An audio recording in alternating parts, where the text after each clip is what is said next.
দুই দিনের ছুটির লাগি আইসলাম বাড়ির আওয়ার পরে হঠাৎ করিয়া মনে হইল একটু ঘোরাঘুরি করিলে কেমন হয়। ও ভাবনার থেকে বাড়ি গেলাম বাইর লগে সিলেট শহরের আনাচা কানাচা ঘুরার লাগিয়া। ঘুরতে ঘুরতে গেলাম সুবিধ বাজার থেকে মনে হইলো ও রাস্তা মুখে যাই কি রাস্তা মুখে গিয়া দেখা রাস্তাটা কত সুন্দর লাগে। আসলে রাস্তার মাঝখানে দিকে সবুজ গাছগুলা রাস্তার মানে অনন্য লেভেলে নিয়ে গেছে, যার দেখার মতো আসলে। তারপরে আস্তে আস্তে আমরা অবাধে উইয়া ডিকাইয়া বাজার ঢুকলাম। ডিকাইয়া বাজার ঢুকিয়া তো মন একদম জুড়াই গেল গিয়া। হায়রে কি অপরূপ দৃশ্য! আসলে সিলেট যে সবাই কয় এত সৌন্দর্য, সেটা আসলে নিজের চোখে না দেখলে বিশ্বাস করা যায় না। তারপর আশি খুশিভাবে গেলাম গিয়া ডিকাইয়া বাজার পয়েন্টটা পার হইয়া। ডিকাইয়া বাজার পয়েন্ট পার হইয়াই মানে দেখা মিলল এত সুন্দর একটা রাস্তা, সিলেট আলিয়া মাদ্রাসার সামনে যে রাস্তাটা আছে ওই রাস্তাটা। আসলে এই রাস্তাটা দেখলে বোঝা যায় আসলে সিলেট যিনি একদম সৃষ্টিকর্তা তার নিজের হাতে তৈরি করে রাখছেন এই সিলেট এর সৌন্দর্য, অপরূপ সৌন্দর্য লীলাভূমি তো এই সিলেট পূর্ণভূমি। আর এই সিলেট আপনারা আইলেই বুঝতে পারবা কি তার লাগে সিলেট এত সুন্দর হওয়া হয়। আস্তে আস্তে ধীরে ধীরে যাইরাম গিয়া সামনে দিয়ে বাইক চালাইরা, আর আমি তো আর পিছিয়ে বইয়া কিতা করতাম উত্তম দেখরা, কখনো পিছনের ক্যামেরা নেরাম আবার কখনো সামনের ক্যামেরা আনলাম, সপ্তাহ করে করে যাইরাম গিয়া ধীরে ধীরে গেলাম গিয়া। আমরা এখন আছি কই সেটা আসলে দেখবা, আরও কিছু সামনে গেলেই বুঝতে পারবা সেটা কই যারাম আমরা।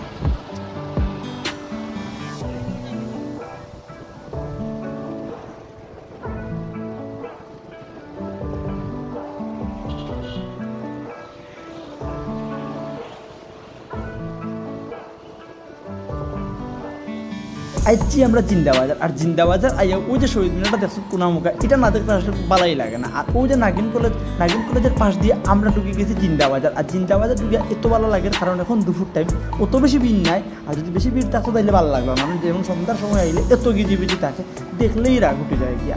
বাইরের সামনে বাইক চালাইরা, আমি পিছনে বইয়ে ক্যামেরা করে করে যাইরাম গিয়ে সোজা একদম। যাইতে যাইতে মনে হইলো আপনারাও যদি কেউ আইন সিলেট শহর তাইলে আবার চেষ্টা করবা দুপুর টাইমে, কারণ ওই টাইমে একটু সিলেট শহর থাকে খালি, তাইলে মনে করেন যে রিল্যাক্সে যেতে পারবা।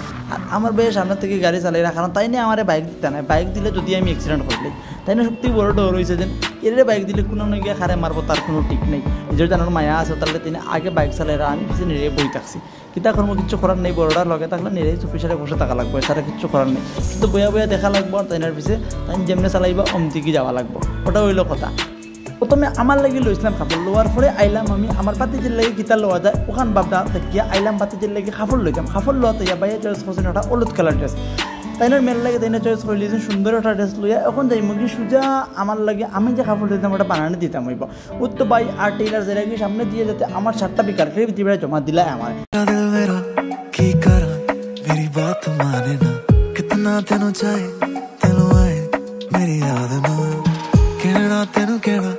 एक तू ही बस प्यार है मेरा, कोई नहीं तेरे पहले कोई होना तेरे बाद ना। अखियां ले जाए मेरी जान, ओ सोनी सोनी मुझको बचाए तेरी हाँ।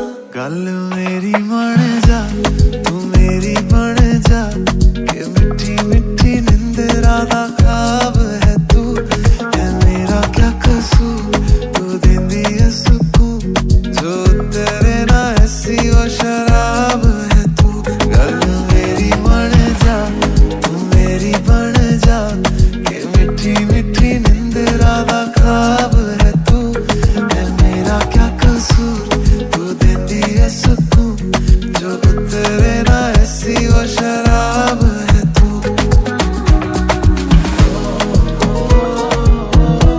ओ सोनी सोनी तू मेरी बन जा, ओ सोनी सोनी तू मेरी बन जा। না এটা যাওয়া হয়েছে না। আমরা এখন আইছি ইকো পার্কও, এটা হয়েছে গিয়ে টিলাগড় পড়ছে। আর এই ইকো পার্কে যা দেখলাম আর কি নিজের চৌকেও বিশ্বাস করতে পারতাম না। ওই দেখুন আপনারা এত সুন্দর একটা সরুপথ রাখছে, আর কাপড় লাগিয়া ওই জন্য জঙ্গল দেখরা খুব সুন্দরভাবে আর ঢুকে যাব গিয়া ভিতরে। আর এমন যা আছে ঘটনা, এটা তো আর বাসায় প্রকাশ করার মতো নাই। কাপড়টা মনে করেন ঢুকে যা খুশি তা মজা করতে পারবো, তাতে কোনো রেস্ট্রিকশন নাই, কোনো লোকজনে দেখতো না। এই একটা অবস্থা, আমি ঢুকে তো যা রীতিমতো আমি অবাক হয়ে গেছি গিয়া। তো যাক, আপনারা শেয়ার করলাম বিষয়টা। আর সামনে যাই, আর সামনে অনেক কিছু দেখার মতো আছে, আমরা দেখবো না। আমরা ইকো পার্কে আইসি, এখন ইকো পার্কে যাও দেখা যায় যে একদম খালি একটা জায়গা, কাপড়টা আসলে এখন কাপড়টা বর্তমানে হারা গেছে গিয়া।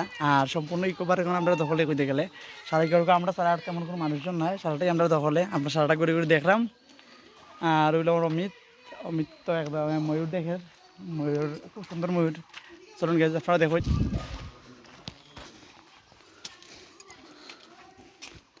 খবর কইছিলাম যাতে পশু পাখি দেখতাম পারে, কিন্তু তেমন পশু পাখি তো নাই কইলি সারে, আর আছে যা তার দুই একটা নাম মাত্র। এর মধ্যে ময়ূর দেখলাম দুইটা, আর ও দেখলাম আমার সামনেই আছে খুব সুন্দর একটা সাপ, অজগর। এই যে সাপটা